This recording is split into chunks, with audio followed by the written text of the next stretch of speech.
Cinema நடிகை Vadivukkarasi B. ஜோனி செய்து வரும் சமூக சேவையை பாராட்டி சிறந்த சமூக சேவகர் விருது வழங்கி பதக்கம் அணிவித்து கௌரவித்தார்.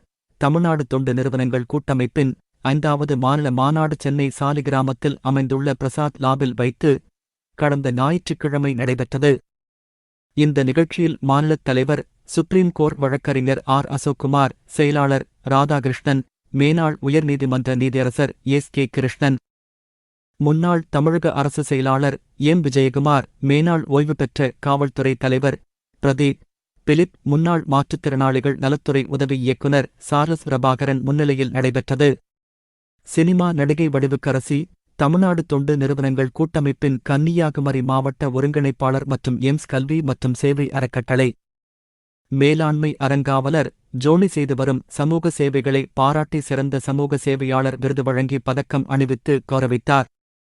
இந்நிகழ்ச்சியில் பல்வேறு மாவட்டங்களில் இருந்து வந்த தொண்டு நிறுவனங்களுக்கும் விருந்தினர்களுக்கும் விருதுகள் வழங்கி